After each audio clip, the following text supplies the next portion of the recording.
फौजिया, सबसे पहले हमारे जो दर्शक नहीं जानते कि दास्तान गोई क्या होती है, तो थोड़ा समझते हैं सबसे पहले कि ये कला है क्या दरअसल। तो दास्तान गोई नाम है उस फन का जिसमें दास्तानें बयान की जाती हैं। मैं अगर एक आम इंसान के लिए समझाना चाहूँ तो दास्तान यानी लंबी कहानी और गोई यानी कहना। तो जामा मस्जिद की सीढ़ियों पर ये दास्तानें सुनाई जाती थीं जो कई कई दिन, महीने और साल चला करती थीं।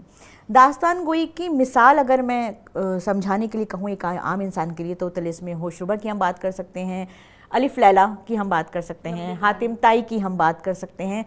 वो कहानियाँ जिसमें कहानियों में से कहानियाँ निकलती हैं और वो सिलसिला काफ़ी लंबे अरसे तक चलता है, एक आम इंसान के समझाने के लिए। बाकी इस पर बहुत बात हो सकती है। और किस्सा गोई तो फिर वो अलग हो गया ना कि वो छोटा, हाँ, छोटा किस्सा, भाई 1 मिनट का किस्सा, 2 मिनट का किस्सा।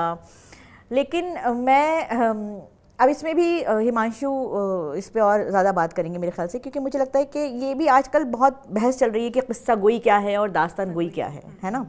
मैक्सिमम कितनी लंबी दास्तान सुना सकते हैं आप लोग या सुनाते हैं? देखिए, हमारे जो सीनियर्स थे हमारे, वो दास्तानें ऐसे सुनाते थे कि जैसे जुमेरात को, थर्सडे को उन्होंने एक दास्तान रोकी। अब वो ये कहते थे कि इससे आगे क्या होगा हम अगली बार सुनाएंगे, है ना। तो अब हम ये अभी नई पीढ़ी की दास्तान गोई पर जाएं, उससे पहले एक बार बस 2005 से कैसे रिवाइवल 80 साल बाद लगभग कैसे हुआ? मतलब किसी ने कभी सोचा था कि दास्तान गोई वापस रिवाइव हो पाएगी? उर्दू के एक बहुत ज़बरदस्त शानदार नक़ाद हुए, उनका नाम था शमसुर रहमान फारूकी साहब। उनका ज़िंदगी भर का काम है दास्तान गोई पर, यानी दास्तान गोई के बारे में उन्होंने कई वॉल्यूम्स में एक बहुत ज़बरदस्त किताब लिखी। बड़ी रिसर्च, परफॉर्म नहीं किया शमसुर रहमान फारूकी साहब ने खुद नहीं किया। हाँ। उन्होंने, लेकिन जो काम उन्होंने कर दिया, हाँ। वो यानी हमें जो दास्तान गोई इस दौर में मिलती है, पुरानी दास्तान गोई के बारे में जो कुछ भी समझ है हमारी, वो रेफरेंस बुक है फारूकी साहब की किताब। तो उन्होंने तो खैर इस पे पूरी ज़िंदगी लगाई, और ये कहा जाता है कि उनके पास ये जो 46 वॉल्यूम जिनकी हमने बात की, ये फारूकी साहब के पास थे इलाहाबाद वाले घर पे उनके।